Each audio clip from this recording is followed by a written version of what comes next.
Welcome back, disc golf fans, to the front nine coverage of round 3 of the 2021 Dynamic Discs Open presented by Dynamic Discs.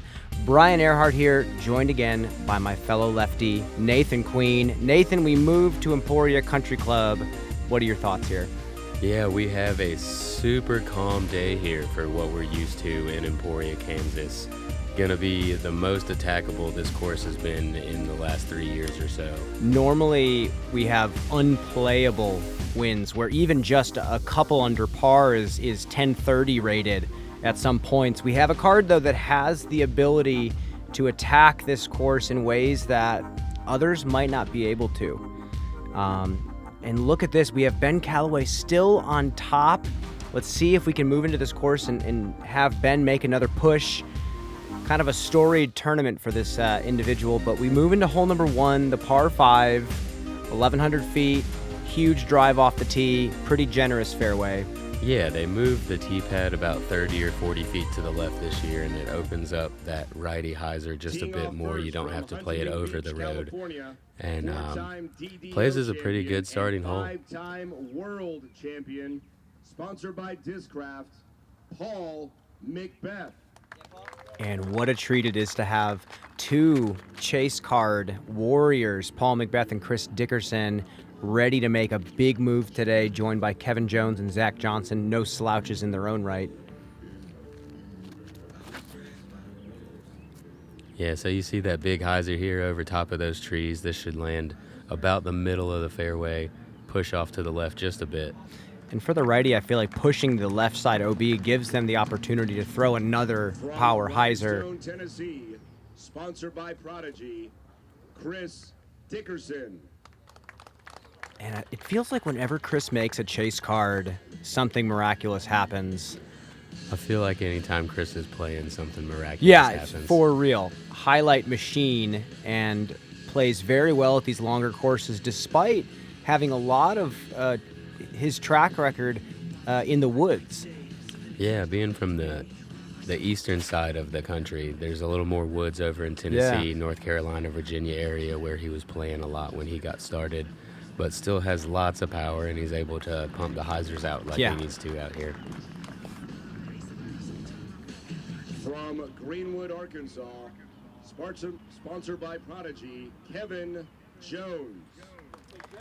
And Kevin has had kind of an up and down season, some really low finishes, but also his peaks are still getting higher. I still think Kevin has exactly what it takes to win one of these big ones, and if he puts up a decent number here, I think he has a shot.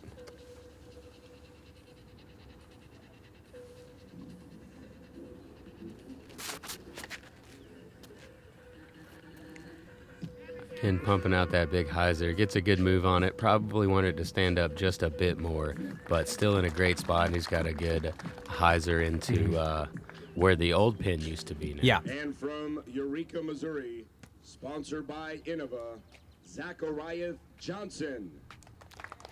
What are your thoughts on Zack Johnson as a player? Zack is a very solid player, and whenever he's got his putt working is when he's going to be up here playing. That's what he seems to struggle with the most, just like quite a few other players. Yeah, I hear that. But it's good to see him up here. I'm excited to watch him play the round. Yeah, huge hyzer over the right side for Zack. Also known for having one of the most powerful flex sidearms on tour. So we'll see what he has up his sleeve this round.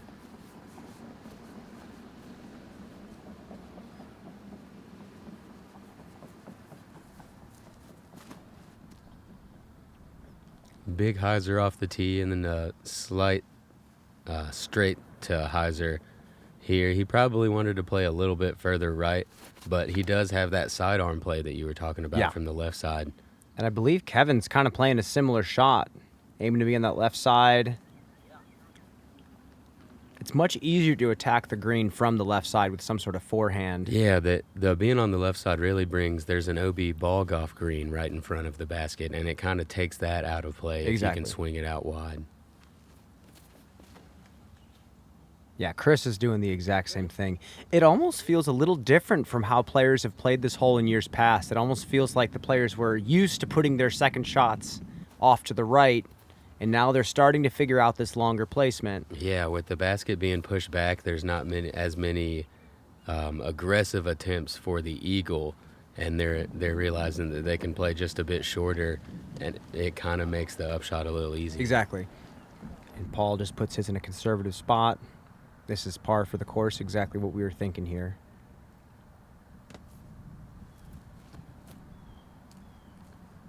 And this has got a good line on it if it gets past this tree. Does get past it, and well, we like it a lot too. So Chris is still going with a mid-range or a putter here. I think this is a mid from Chris.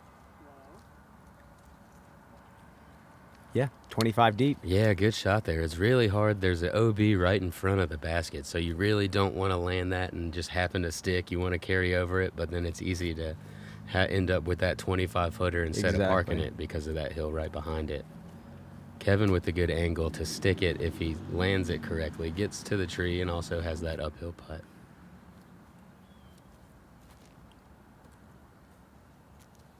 Paul with just a really great play.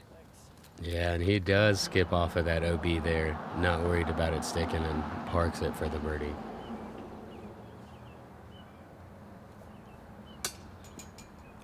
Just off the top for Zach. He's going to settle for a par here. Yeah, good confident bid there.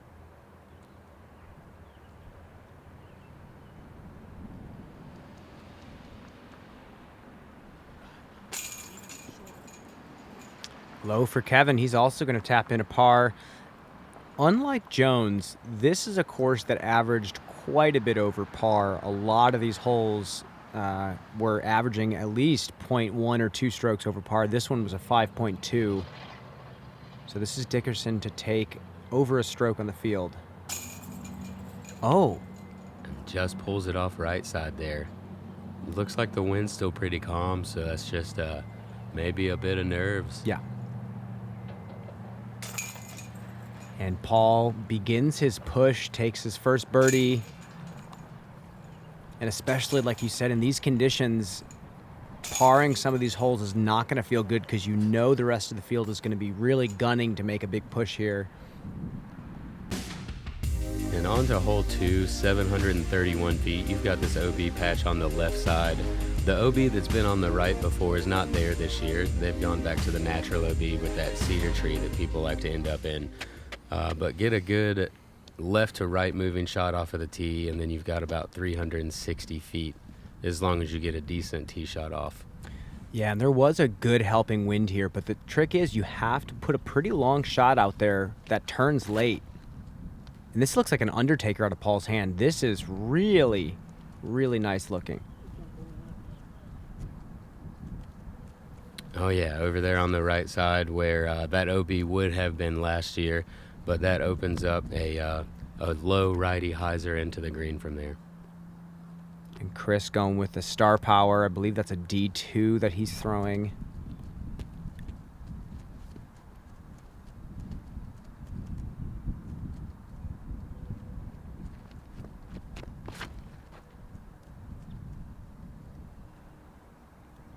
Lots of trust in the flip on that disc. He started that out very wide and gets up to a good spot. He'll have that 360 to 380 into the pin from there. Kevin going low sidearm.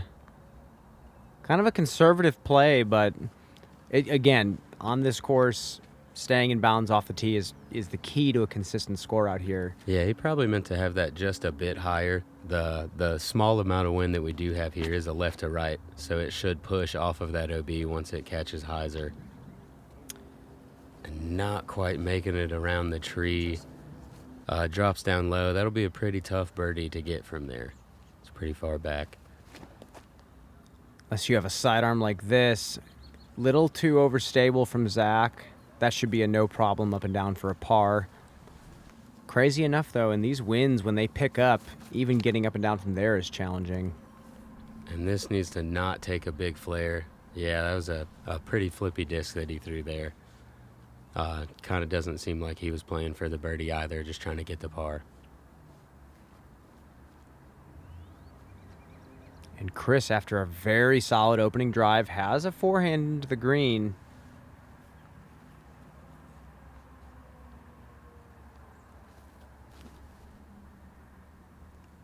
plays it pretty wide. Yeah, and that's the play with that left to right wind. You've got to hang it out over that OB, and as you can see, he's done it great. He's probably 10, 12 feet right there. Paul throwing that same disc he threw on his approach on hole 1. Oh, Kevin laying up a teardrop. Would have been a nice cash.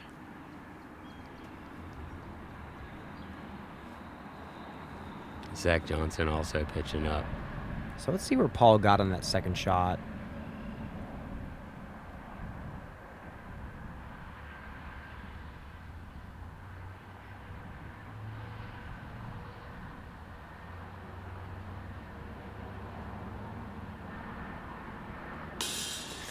Low, right out of his hand. Yeah, straight headwind putt right there. You can see the flags in the background moving. You kind of expect those to lift, and when this is the first basket where you really have the wind in play, and it brings just makes it a little more nerve-wracking. Still strange to see that from Paul though.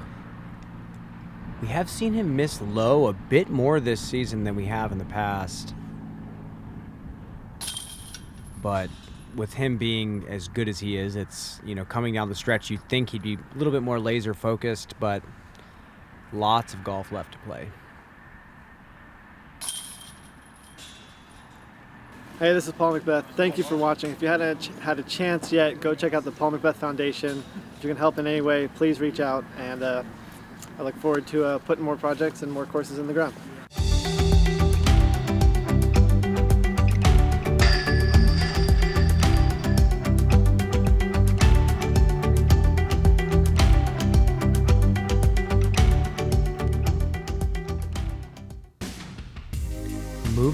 Moving into hole number 3, 489-foot downhill shot. There's 3 different gaps.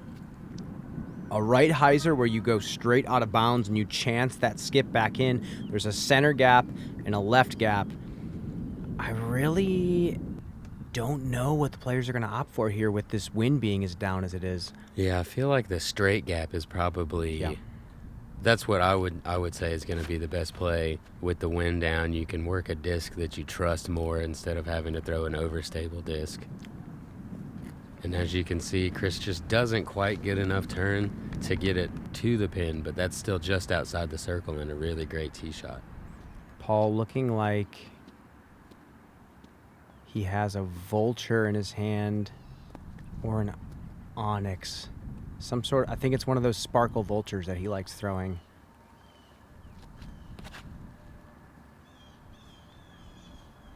And this is looking really good. Oh, yeah. What a shot from Paul. 489, frozen rope. Great shot.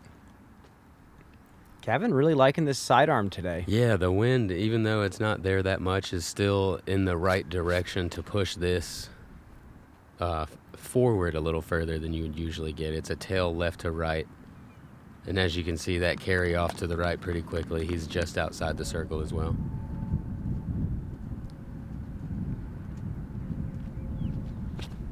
And this is a no-brainer for Zack Johnson.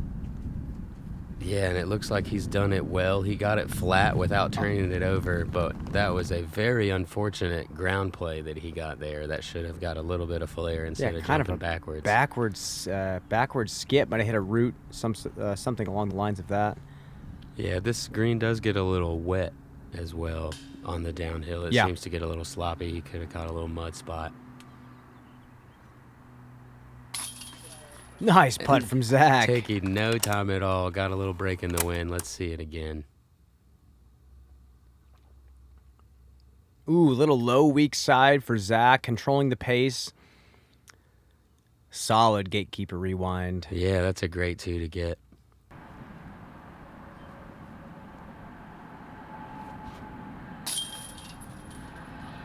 Okay, just a bit left side. One of the putts you want to capitalize on with the wind down here. See if Paul can make up for that missed putt on the last hole. Yeah, it seems to be a bit further on this one. Back on the horse. Oh yeah, make sure he gets it high enough.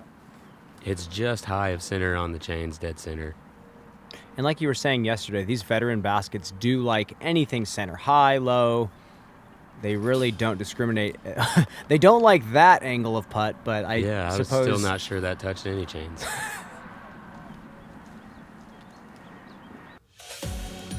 The Destroyer is essential on tour. One of the most versatile distance drivers in Innova's lineup. The new Halo plastic is probably the prettiest plastic that Innova has in their lineup. It makes for a really cool disc to bag. Very confident in throwing the Destroyer and keeping it in bounds at far ranges.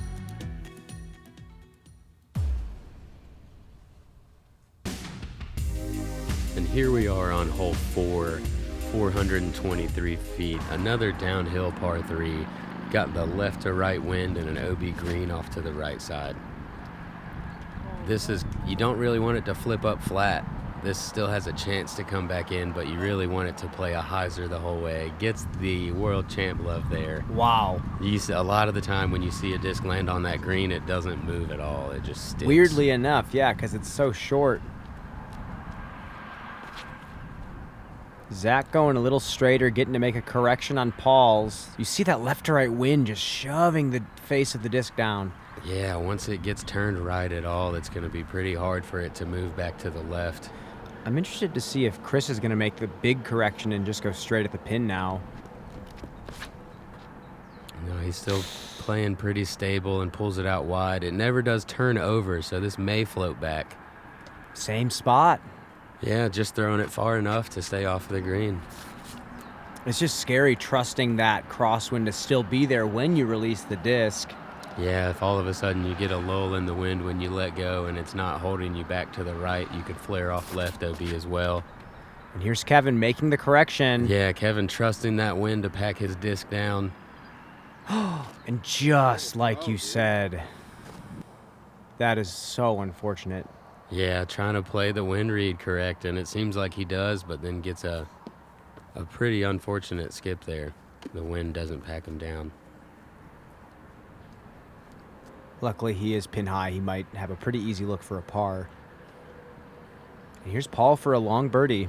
Yeah, if he can make this one, I think it would kind of make up for that one that he missed on 2, kind of even it back out.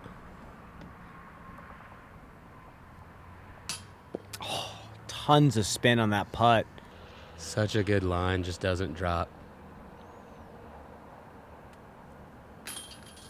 Yes, and Zack cashes yet another long putt. Yeah, 2 from circle 2 back to back on 3 and 4. Great couple birdies there. Getting a nice spot there from Zack. And here's Kev, still kind of a tester range, but just enough wind to make you think. Yeah, this should play tailwind for him. Which is a similar putt to mine. That's what he's looking for, is that tailwind putt. And drops it right in there. Good par save after the OB stroke. And Kevin remains even. Kind of some inconsistencies out of his driving the past few holes. Some early releases on the flick and the backhand. Paul inches from getting another birdie. Moving into hole number 5, 666 feet. Kind of an OB island in the middle. Pick a side is the strategy here. Yeah, this hole should play fairly easy today, but then if you don't land left or right, then the upshot really isn't that easy. Hopefully this is going to dig for Zack here. Oh, he hits the path. No way. And he's going to have a good look to save his par, but he does just trickle OB. Oh, and that does not look good. That's got to keep coming. Yeah, I think this will come back. And actually, he's kind of down there in that middle area. I think he's right enough to be able to go around the right side. Dickerson following suit, looking for that path skip. This is looking really good from Chris. Yeah. Yeah, he's out off on that right side, and he'll be able to probably throw a spike into the green and control that ground play. And this does not look good. That's got to keep coming. And let's take a form check here. Look at Zack Johnson's unique backhand. Still very fundamentally sound, but look how many steps he takes before he gets in. 2 or 3 before. Great transfer of weight. It's interesting that all of these players look a little different but have so much in common. Yeah, he kind of had the crow hop from like a baseball outfielder type of run-up rather than the cross step. Exactly. Oh my God, dude. And you could tell he wanted it to check up, and a lot of the time that does, but it looks like that was a pretty fast disc, and it just catches that flare off. Yeah, it's scary to want to get your disc to skip from the out of bounds, but you kind of have to on this shot. Yeah, and you want to carry this over OB the entire way and just barely hit. Zack does that very well. Sit down. And he's up there within 15 feet or so to save his par after an OB drive. Chris with a pretty easy-looking hyzer here, showing you what you're supposed to do on the hole. And it coming in from the right side also helps with the flare because it is a bit uphill to the left, and it'll sit easier. Yeah, and Paul actually got enough right to where he does have a hyzer wide. Has to go a bit steeper of an angle. Oh my sit God. down.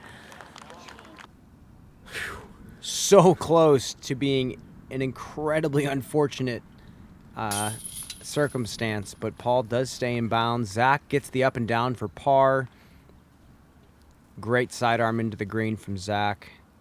And Kevin just yet again struggling to release the disc the way he wants. Yeah, this is going to be a 3-throw bogey here with 2 OB strokes. Those never feel good. We've all been there. And another birdie for Paul. Kind of a checkerboard scorecard for Paul. Still clean nonetheless. Yeah, keeping it clean with the wind down today is going to be the biggest factor in those hot scores. You'll see a lot of players get the birdies, but there's still a lot of trouble to take those birdies away. Exactly. And that moves us into a new hole here. There was a tree that fell, so they've switched up the hole and changed the design. OB everywhere. You've got about a 40-foot radius around the green for a 335-foot hyzer. Yeah, pretty routine shot, but again, distance control is a big deal because it's a blind pin. Oh, and you can see Paul he gets the OB. Yeah, gets the big flare. He'll have about a 38, 40-foot par putt.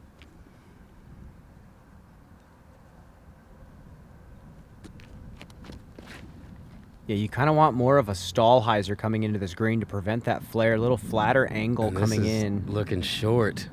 He doesn't quite get the straight on it. And also flares off into the OB. See if Zack can correct on these. This does look a bit straighter, but it's gone up a bit too straight. That's pretty much just going to be pitching up for his par. It's crazy how just a little bit of OB, or I guess in this case a lot of OB, can really change how players view such a routine shot. And Kevin going extreme spike hyzer here. I haven't seen this play.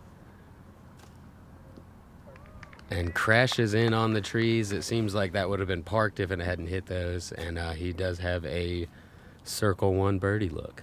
Impressive. I was definitely not thinking of that line. Chris just off to the right. It's going to be a bogey on the short hole. And Kevin able to capitalize on that super spike hyzer, which maybe was available because of the calm conditions today. Circle's edge for Paul. Yeah. Yeah, good par save. He hits his head on a little leaf there and has to reset. Way to focus in.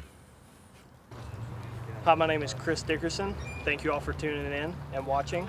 I want to say thanks to my sponsors, Prodigy Disc, VII Apparel Company, and check out my signature series PA3s.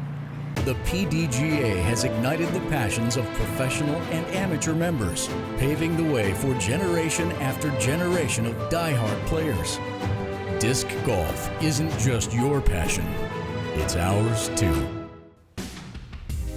Moving into number 7, super low ceiling tight gap right off the tee. OB Peninsula in the middle. You have to choose your landing zone very wisely. Yeah, even though there's OB left side and right side, this is one of my favorite tee shots on the course just because of the gap that you have to hit off the tee. That's my favorite thing to do, throwing a disc, hit a gap. Brings you back to Charlotte just once on this course. And Paul throws a beautiful drive as long as it gets down. Yeah, he needs this to stick, and he does get a good sit there. He's going to be left side and maybe have to throw a forehand in over the OB sidewalk into the green. Yeah, look how tight this gap is. And Zack has put a move on this as long as it sits. Yeah, this needs to get down also. He's over there right beside Paul. A great shot. And they can actually go sidearm over one's fairway at this point because they're so far left.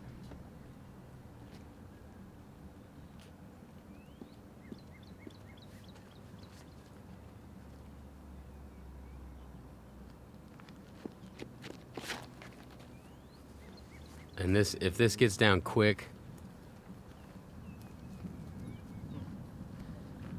too low, and it did not come out of that to get that downward flare. yeah, that needed to be a bit lower if he wanted it to stay in bounds, or if he could have just got it up, it looks like it would have hyzered out. Throws a really Wow. solid second shot. That is so far. That's 450 feet at least. What a shot. Gonna save his par from there more than likely. And Kevin going big shot yet again. Couldn't quite see where that is, but here's that flick.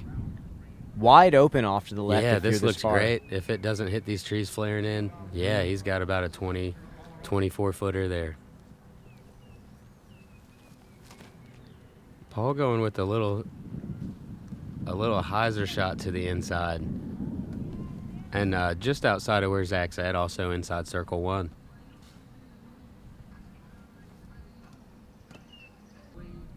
Kev not quite able to convert after coming up short. For another birdie. Continuing the chessboard. Oh, yeah. Keeps it up every other. Just hoping to get some momentum going. I feel like he's so close to stringing together a big birdie chain, but just tiny mistakes down these holes. And Zack. Yeah, Zack for another birdie here. I believe that puts him 3 down on the rounds and clean as well, no bogey strokes. And this is a course where double digits is not common. We saw Calvin Heimberg shoot double digits last year, but it was an absolutely incredible round that he shot. A lot of these holes require a lot of aggression to even have a chance to get a birdie. So tee shots, you can play safe, but then your chances of birdieing are low. And this is one of those holes, hole number 8. They changed the tee pad to be up and to the left on a more elevated surface. What do you think about this opening shot? Yeah, 990 feet, and the opening shot, it seems like we've had a left to right kind of tailwind on this hole. And for a righty hyzer, you really have to trust it out over this OB. Oh my. And this is sloping downward to the OB.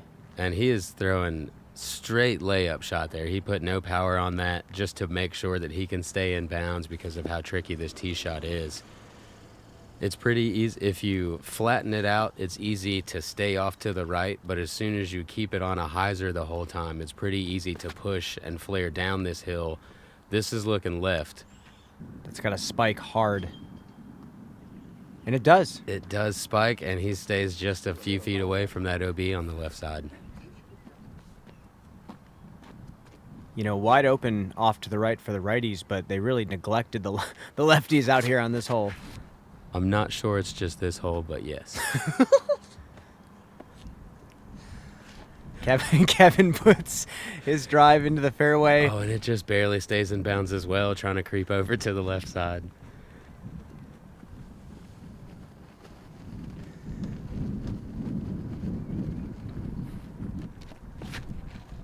And Chris going with the flatter line. This is going to have a bigger chance to flare. Might be right on the line, and he's out of bounds by inches. And that wasn't very aggressive either, so he is further back and going to have a tougher chance to save his par from there. And we just saw Zack throw his signature whammy hawk, as he calls it, and puts it in play. Pretty solid position. This is a good move from Chris here. Getting himself in a great position. And he's going to have a fairly routine upshot from there, actually, to be able to save his par now.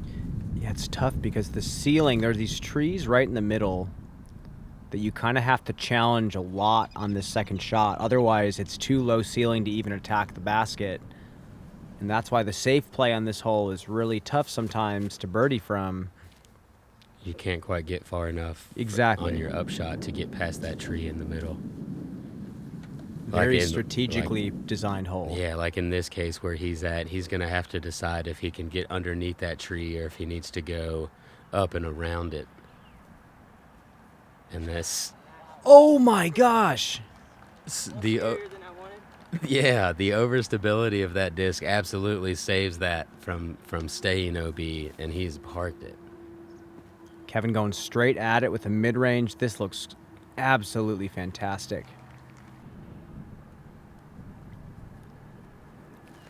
And this is like where you truly want to be on that second shot. Yeah, this needs to sit down as well. This is going to have some flair to it.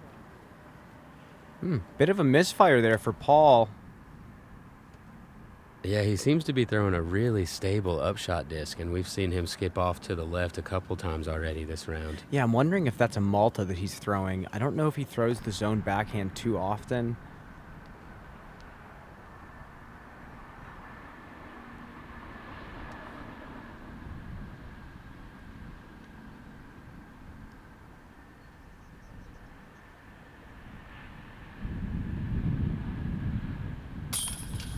There's another one for Paul. That's finally 2 in a row. He is putting together a phenomenal round. Yeah, I believe he's 4 down now through the front 9, which is, I believe, the harder part of the course. Yes. Some of the shorter scoreable par 3s are on this back stretch.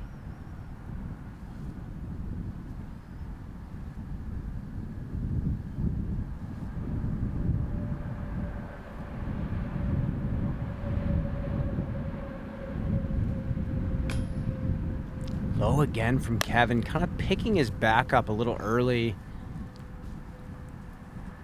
Just a little bit of a lack of commitment on these putts. Normally such a solid putter from that distance.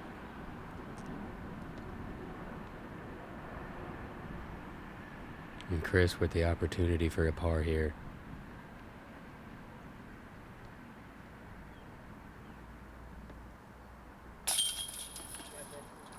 Just stays in the basket for par. Yeah, you saw him double take on that one. It kind of leaned on the back rim. Good par save, though, after the OBT shot. That's the best you can do. Yeah, this one averaged a 5.28 on the day. And Zack Johnson as well, getting a couple in a row. That should put him at 4 under for this front 9. Yeah, just playing super solid and hitting a couple of really solid longer putts. He is looking like he's in control. Moving into number 9. I think this is probably my favorite professional level par 4 on the course. Forced gap hit. You're starting out of bounds. You must make it past the gap to be in play. And then even to get a chance at birdie, you have to get aggressive on this tee shot. Yeah, I'd say the majority of the players probably play this for par. They may try an aggressive tee shot, but just so they can have a pitch out even, Look at this from Paul.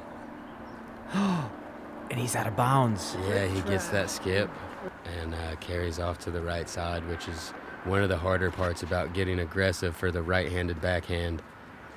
If this has enough turn on it, this is going to be fantastic. Using the entire fairway. Yeah, and it actually may be just a bit too far right, but he'll still have an angle with that great forehand he has to be able to try to get it up to the green. This is falling off to the right, and he's going to be pretty pinched off there. And depending on the angle, he may be able to get around the corner to the right, or he may just have to pitch out to not mess with the OB on that corner. Yeah, and Dickerson's going to look like he's going to try to throw a similar line to Paul, I'm guessing. Some sort of control driver in his hand. Maybe an FX2. Yeah, looks like it. Ripping on an Anheuser. Look And at as this. long as this doesn't fade, this is going to be... Perfect. Yeah, great spot right there.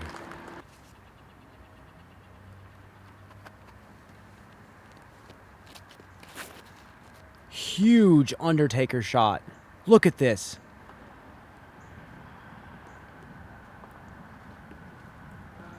Couldn't quite tell where that landed. Little but it too doesn't, inside. Yeah, it doesn't seem like it made it to the green.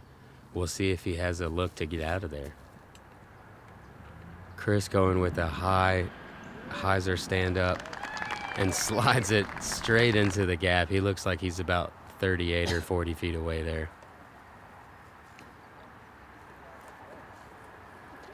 This looks pretty good out of Zach as well if it flattens out. And that's pretty wild that it didn't hit anything and just carried on down there. That's going to be circle 2, but really not even a gettable circle 2 putt. She's working, Kevin. Come on. Kevin throws a vertical Anheuser with something I'm guessing pretty overstable. And Paul is not in a good spot. Throws an out over the top and has himself on the green now for a bogey. Bogey, save. I believe.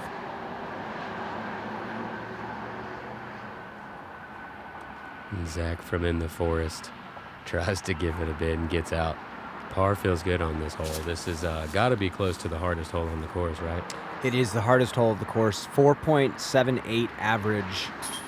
And Chris Dickerson has no worries about that 4.78 and cards his 3, gaining almost 2 strokes on the field.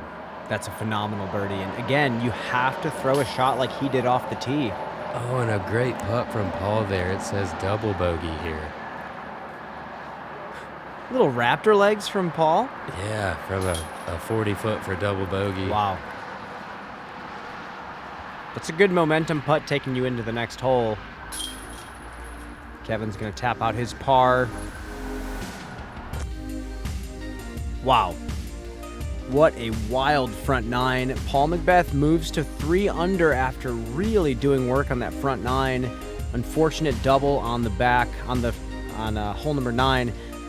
Our leaderboard is looking stacked yet again. Yeah, Zack Johnson with the pretty hot front 9, 4 down. Only Ricky Wysocki coming in with a hotter front 9 so far at 5 down. We are moving into the back 9 of this 3rd round. And again, make sure to subscribe to Gatekeeper Media on YouTube. I'm Brian Earhart. He's Nathan Queen. We are signing off. We'll see you guys out there.